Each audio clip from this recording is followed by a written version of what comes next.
inilah Sanggar Hung Bali. Beralamat di Jalan Plawe, Desa Sumertekau, Kecamatan Denpasar Timur, Kota Denpasar. Di sanggar ini tersemai tunas-tunas seni Bali hingga tumbuh menjadi seniman yang diperhitungkan halayak seni khususnya di Bali. Pada tanggal 29 November 2020 lalu, sanggar ini menginjak usianya yang ke-7 tahun. Sanggar ini didirikan pada tahun 2013 yang awalnya bernama Siwur Art yang berarti ikatan seni. Dalam perjalanannya, nama ini kemudian berubah menjadi Hung Siwur dan pada akhirnya menjadi Hung Bali. Ketua Sanggar Hung Bali, Igede Arya Swastika memaparkan, Hung berasal dari kata Hung yaitu aksara Dewa Wisnu dalam manifestasi Narayana atau Krishna. Manifestasi ini untuk menjaga dan merawat anak-anak. Dari sanalah muncul ide nama sanggar ini menjadi Hung Bali.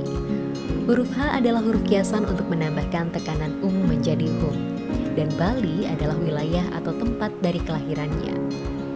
Awalnya sanggar ini adalah bernama Siwur Art. Dulu sanggar Siwur Art ini saya diberikan kepercayaan sama kakak saya untuk membuat sanggar. Karena salah satunya ada sanggar kakak saya mempunyai sanggar juga namanya Siwur Nadiswara. Beliau yang mensupport saya untuk membuat sanggar ini. Terus saya membuat nama sanggar ini awalnya adalah Siwur Art. Terus berjalannya waktu karena bingung orang mencari sanggar sini, dikirain sanggar kakak, sanggar kenangnya, akhirnya saya rubah menjadi Hung Siwur. Masih juga orang bingung karena isi nama Siwur. Terus 2017 saya merubah paten nama sanggar yang awalnya dari Siwur Art, Hung Siwur menjadi Hung Bali. Hingga saat ini tetap menjadi Hung Bali. Nama Hung Bali baru disandang sejak tahun 2017 hingga kini. Di sanggar ini, anak-anak mempelajari kesenian menabuh kendang Bali. Meskipun kendang menjadi fokus utama di sanggar ini, namun ada pula belajar ekstra atau di luar jam reguler, yakni mempelajari permainan tradisional dan gamelan Bali. Tak muluk-muluk, Arya Swastika ingin mencetak bibit atau generasi baru dalam kesenian dengan melatih anak-anak. Anak-anak yang belajar di sini pun tidak terbatas pada anak-anak yang berasal dari Denpasar saja. Ada pula anak-anak dari wilayah lain seperti Kecamatan Belah Batu, Kecamatan Belah Kiyuh, dan lain-lain. Di sanggar ini kami lebih spesifiknya ke kendang Bali. Namun saya pribadi memberikan anak-anak ekstra di luar jam les dia mengenang.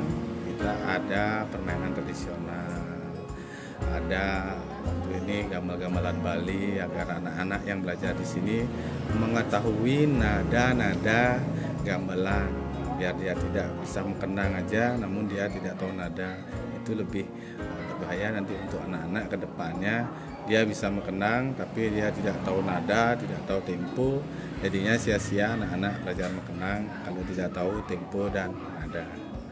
Awalnya untuk mencari generasi itu adalah mencari sukanya dulu.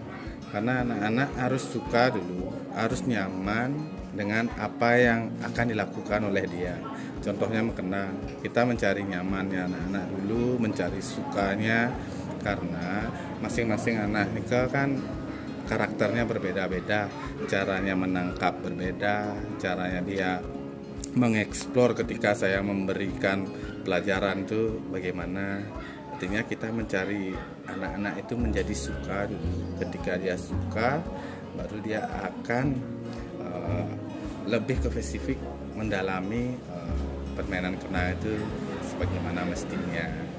Karena di sini kita juga sering mengikuti event-event lomba, anak-anak lomba mengenang tunggal.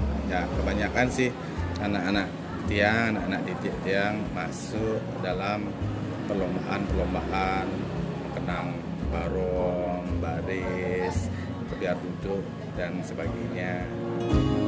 Dirinya menceritakan jumlah anak-anak yang belajar seni kendang Bali di sanggar ini mencapai 70 orang lebih. Jadwal latihan dapat diatur sedemikian rupa sehingga anak-anak bisa berlatih 2 kali seminggu dengan berkelompok. Biasanya satu kelompok anak-anak berlatih dalam durasi selama 1 jam. Ya, di saat masa pandemi ini mungkin bukan saya aja yang kena dampaknya, semua orang kena dampak. Namun kami di Sanggar, saya memberikan pertanyaan dulu kepada orang tua murid, apakah les akan dilanjutkan tapi tidak.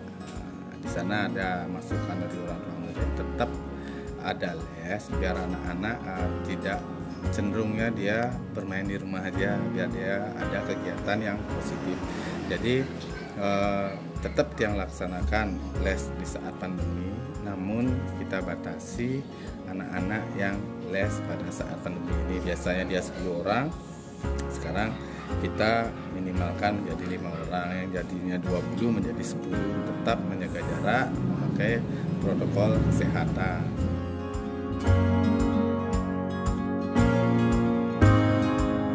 Yuk subscribe akun YouTube resmi Nusa Bali. Jangan lupa like, tinggalkan komentar, share link, dan aktifkan tanda loncengnya. Dapatkan informasi terkini seputar Pulau Dewata hanya di Nusa Bali TV.